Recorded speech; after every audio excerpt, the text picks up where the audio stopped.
kita masuk di dalam kitab Yunus.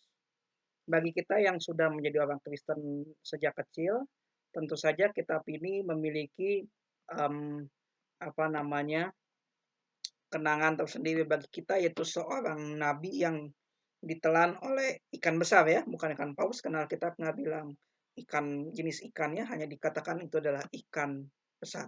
Oke, ya. Yunus adalah seorang nabi yang melayani di zaman Yerobeam, kedua sejaman dengan Amos dan juga dengan, Hosea. Nah, kalau kita mengerti konteks ini sebenarnya kita bisa paham kenapa Yunus tidak mau pergi ke Niniwe. Niniwe adalah ibu kota Asyur. Asyur adalah musuh dari Israel. Nah, Yunus berpikir bahwa ketika dia pergi ke Niniwe, dan kalau Niniwe bertobat, maka Niniwe tidak akan dihukum Tuhan. Tetapi di sisi lain Niniwe adalah musuh. Kalau Niniwe tidak dihancurkan oleh Tuhan, artinya keberadaan bangsanya sendiri ini ada dalam bahaya. Jadi ini dalam motif ini kita harus memahami pesan dari Nabi Yunus. Ya. Yang pertama adalah tentang belas kasihan Allah. Seperti itu. Ya. Belas kasihan Allah ini muncul bukan hanya kepada Niniwe, tapi sebenarnya di dalam cerita ini muncul kepada para awak kapal dan juga kepada Yunus sendiri. Ikan besar tidak hanya selalu dilihat sebagai sebuah penghukuman dari Tuhan, tetapi itu justru adalah penyelamatan. Kalau Yunus tidak dimakan ikan besar, maka dia akan mati tenggelam. Dan pohon jarak yang melindungi Yunus dari panas dalam pasal yang keempat, itu juga adalah belas kasihan Tuhan. Belas kasihan Tuhan untuk melindungi Yunus dari panas dan juga belas kasihan Tuhan untuk mengajarkan Yunus tentang kasih dan kemurahan Tuhan. Ya, seperti itu. Itu. Kemudian yang kedua, murka Allah dan dilawankan dengan murka Yunus. Murka Allah itu hanya didasarkan atas dosa. Dan Tuhan akan mengampuni ketika orang yang diberitakan tentang hukuman itu mau bertobat. Ya. Sekalipun yang harus kita selalu ingat bahwa Niniwe itu tidak melakukan pertobatan yang sesuai standar Taurat. Tetapi setidaknya Tuhan menghargai niat tulus mereka, bahkan dikatakan sampai binatang juga ikut berpuasa. Tuhan menghargai usaha mereka. Ya. Demikian juga ketika para awak kapal di dalam pasal 1 mempersembahkan korban kepada Tuhan, itu jangan dipahami bahwa mereka bertobat dari politeisme mereka, penyembahan kepada dewa-dewa. Tidak. Mereka hanya mengakui Tuhan sebagai salah satu dari dewa yang berkuasa. Seperti itu. Nah, cuma memang uniknya inilah belas kasihan Tuhan yang begitu besar, yang ketika ada orang yang merendahkan hatinya, sekalipun tidak sesuai dengan standar yang benar, masih ada kemurahan Tuhan, masih ada penundaan hukuman di situ. Ya, jadi kitab Yunus menggambarkan, menceritakan, menyampaikan tentang belas kasihan Tuhan yang sungguh luar biasa. Ya. Kemudian adalah kitab Mika. Kalau kitab Amos menyampaikan tentang keadilan sosial di Israel Utara, maka Mika adalah nabi yang menyampaikan keadilan sosial bagi Israel Selatan atau bagi Yehuda. Ya. Penyembahan dan ritual tidak berarti tanpa mengerjakan kasih, kebenaran, dan keadilan. Ya. Dan juga ada pemulihan melalui keturunan Daud. Nah, kita bisa melihat kan di dalam Mika pasal 1 ayat 4, di situ adalah sebenarnya ayat yang sering kita dengar. Ya. Mika pasalnya yang kelima, ya, di situ dikatakan bahwa sampai ayat ke-1 ya. Tetapi engkau hai Betlehem Efrata yang terkecil di antara kaum Yehuda, daripadamu angkat bangkit bagiku seorang yang akan memerintah Israel. Nah, ini kan sering dipakai kalau dalam konteks Natal. Tapi dalam hal Perjanjian Lama konteksnya adalah Tuhan mengampuni umatnya, dan Tuhan memberkati Israel melalui seorang raja keturunan Daud yang dikatakan dia adalah raja yang benar, raja yang adil dan akan membebaskan Yehuda dari musuh-musuhnya. Seperti itu. Ya, kita masuk ke dalam Nabi Nahum. Nah, sebenarnya Nahum ini harus dipasangkan dengan Yunus. Kenapa? Karena pada akhirnya Tuhan menghukum Niniwe. Tadi saya katakan bahwa pertobatan dari Niniwe itu adalah pertobatan yang tidak sesuai standar Taurat, tetapi Tuhan tetap menghargai, ya, tetap menghargai pertobatan mereka. Hanya saja sayangnya Asyur atau yang diwakilkan oleh ibu kotanya itu Niniwe, ternyata tidak mau bertobat dari dosanya dengan sungguh-sungguh. Mereka hanya bertobat di awal saja.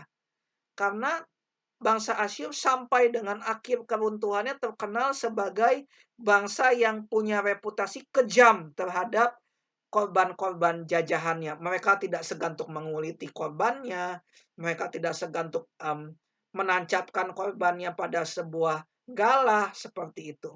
Ya, jadi itu adalah tindakan mereka yang tidak mau bertobat dari dosanya. Dan ini juga menggambarkan bahwa Tuhan itu berdaulat. Kedaulatan Tuhan itu atas bangsa-bangsa, tidak hanya atas Yehuda saja, tetapi juga Dia berkuasa untuk menghukum bangsa manapun. Ya, dan ketika ini disampaikan, jadi ini mirip dengan Obadya. Nahum tidak pergi ke Niniwe untuk memberitakan nubuat penghukuman Niniwe. Nahum hanya bernubuat bagi orang Yehuda tentang kehancuran Niniwe. Dan bagi Yehuda ini adalah sebuah berita atau pesan penghiburan. Seperti itu. Kemudian ada Nabi Habakuk. Nah, Nabi Habakuk ini adalah nabi yang unik. Dia adalah seorang nabi yang bertanya dan mengeluarkan protes kepada Tuhan. Maka itu yang kadang bagi saya adalah ketika ada orang yang protes kepada Tuhan, kita tidak boleh langsung menghakiminya. Karena orang yang protes kepada Tuhan, kadangkala protesnya itu bisa menyebabkan dia makin beriman kepada Tuhan. Apabila memang protes itu ungkapan keluhan yang jujur. Ya. Jadi Habakuk menuntut keadilan Allah. Ya, karena dia bertanya, kenapa Tuhan tutup mata terhadap dosa umatnya? Kenapa Tuhan tidak menghukum Yehuda atas dosa-dosanya? Nah, Tuhan menjawab pertanyaan keluhan dari Habakuk. Tuhan jawab bahwa aku akan menghukum Yehuda melalui Babel. Nah, si Habakuk tanya lagi, protes lagi, Tuhan kok kenapa pakai Babel? Tuhan yang pakai bangsa yang kudus. Babel itu bangsa kafir, bukan bangsa yang benar, bukan bangsa yang baik. Kenapa Tuhan pakai? Nah, Bapak Ibu, bagi saya hal ini membukakan bagi kita bahwa kadangkala Tuhan bisa memakai orang non-Kristen untuk menjadi alat pendisiplinannya bagi kita. Dan kita tidak bisa protes. Kenapa? Karena Tuhan ternyata menjawab. Bagi mereka yang percaya, mereka akan hidup. Tuhan menjanjikan bahwa sekalipun Babel menghukum, akan ada orang yang bertahan, akan ada orang yang selamat. Dan mereka adalah orang-orang yang mau tunduk dan taat, mau beriman kepada Tuhan. Dan pada akhirnya pun Tuhan akan menghukum Babel. Gitu. Nah, atas jawaban ini di dalam Habakuk pasal yang ketiga, Habakuk sang nabi menaikkan ucapan syukurnya, doanya. Dan ada mungkin ayat yang kita kenal dengan baik ya, yang berkata demikian, sekalipun pohon ara tidak berbunga, pohon anggur tidak berbuah, dan seterusnya, namun aku akan bersorak-sorai di dalam Tuhan. Ya, Allah Tuhanku itu kekuatanku. Nah, itu adalah pujian dari Habakuk yang sebelumnya mempertanyakan kepada Tuhan, kenapa kok Tuhan tidak menghukum kejahatan? Ya, kepuasan itu dia ungkapkan, dia tunjukkan lewat pujian, lewat nyanyian. Itu di dalam pasal yang ketiga. Kemudian kita lihat di dalam kitab Zefanya. Inti dari Zefanya adalah tentang hari Tuhan, mirip seperti Yoel, itu bahwa hari Tuhan adalah penghukuman dan juga pemulihan. Ya, penghukuman datang bagi orang-orang yang tidak mau merendahkan diri dan tidak mau mencari Tuhan. Dan hukuman itu dimulai dari umatnya. Penghukuman Tuhan atas Yehuda menjadi contoh menjadi permulaan bagi hukuman Tuhan yang akan melanda seluruh bumi. Nah, ini juga sekali lagi menunjukkan bahwa Tuhan berdaulat bukan hanya atas Israel, atas umatnya saja. Dia bukan Allah yang sifatnya lokal, tetapi dia adalah Allah yang berdaulat bagi seluruh bangsa. Ya. Kemudian kita masuk ke dalam Nabi Hagai. Nabi Hagai adalah nabi yang berbicara tentang menegur Yehuda karena mereka tidak mau memperbaiki rumah Tuhan. Jadi 3 nabi yang terakhir ini, Hagai, Zakaria, dan Maleaki adalah nabi yang berbicara pada periode pasca pembuangan. Ya, ada beberapa nabi yang bernubuat pasca pembuangan, yaitu yaitu Yehezkiel, Daniel, Yoel, kemudian Hagai, Zakaria, dan Maleaki. Nah, jadi pada waktu bangsa Yehuda telah pulang dari pembuangan, tentu saja ketika mereka balik, kondisi tanah di situ masih hancur, belum ada bangunan, hanya ada puing-puing. Dan salah satu tugas utama mereka adalah membangun rumah Tuhan. Kenapa membangun bait suci itu penting? Karena mereka harus menjaga identitas mereka sebagai bangsa pilihan Yahweh. Bagaimana cara mereka menjaganya? Salah satunya adalah dengan menunjukkan bahwa kami beribadah kepada Allah yang esa di dalam bait suci. Itu makanya kenapa membangun bait suci adalah hal yang salah satu yang sangat prioritas, sangat penting dilakukan oleh orang-orang yang pulang dari pembuangan. Tetapi Hagai melihat bahwa umatnya bukannya membangun rumah Tuhan, mereka justru mengabaikan. Mereka lebih memilih untuk untuk memikirkan kesejahteraan masing-masing, kesejahteraan pribadi. Ya, makanya di situ Hagai berkata bahwa kamu menabur tetapi tidak mendapatkan hasil ya karena kamu mengabaikan rumah Tuhan. Itu janji Tuhan adalah kalau kamu mau mengerjakan rumah Tuhan, Tuhan akan memberkati, akan melindungi. Tuhan akan memegahkan kembali bait suci ini. Jadi jangan pesimis dengan bait suci yang kamu bangun. Sekalipun sekarang keadaan kamu adalah sebagai bangsa jajahan dari Persia, tetapi bait suci ini kemegahannya akan melebihi kemegahan bait suci Salomo. Dan Tuhan juga berjanji Zerubabel dan imam besar Yosua adalah mereka yang akan memimpin orang-orang yang kembali dari pembuangan masuk menikmati janji Tuhan. Itu adalah pesan berita dari Hagai. Kemudian ada Nabi Zakaria, ya. Ini juga adalah rekan sekerja yang sejaman dengan Hagai.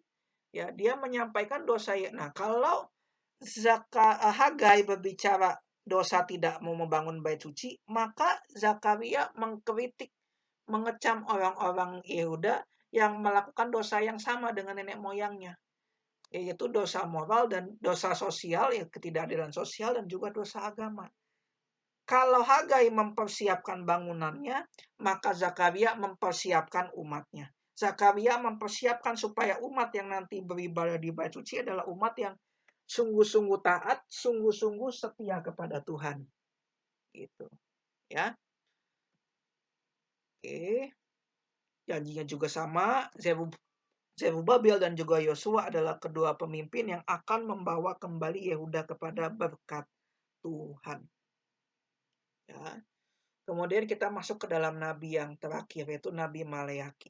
Nah, di sini ada dosa yang disampaikan oleh Yehuda adalah pertama, mereka apatis dan skeptis terhadap janji Tuhan yang sebelumnya disampaikan oleh Hagai dan juga Zakaria. Jadi, maksud saya lihat, loh, mana kata Hagai, kata Zakaria, kita akan makmur. Tapi kadang sampai sekarang enggak juga. Mana katanya akan ada raja, tapi kenyataannya kita tetap bangsa jajahan. Nah, karena mereka apatis dan skeptis, akhirnya mereka itu ya udah persembahin kepada Tuhan, persembahan juga yang asal-asalan, yang ngaco, ya. Dan mereka juga hidup seenaknya. Ya, mereka seenaknya menceraikan istrinya, ya, dan juga perbuatan-perbuatan amoral lainnya. Ya, tuntutan Tuhan adalah berperilaku dengan pantas. Makanya Tuhan berjanji akan mendatangkan sosok seperti Elia yang akan menerobos, yang akan menegur, yang akan memperbaiki keadaan moral dari orang-orang Yehuda. Seperti itu. Dan di dalam PB, sosok seperti Elia inilah yang digenapi oleh Yohanes Pembaptis. Dia adalah sosok penerobos, sosok pembuka jalan bagi Sang Mesias itu sendiri. Jadi kita telah menyelesaikan ringkasan mengenai kitab nabi-nabi. Kita akan masuk di dalam isu penggenapan, kita akan break terlebih dahulu.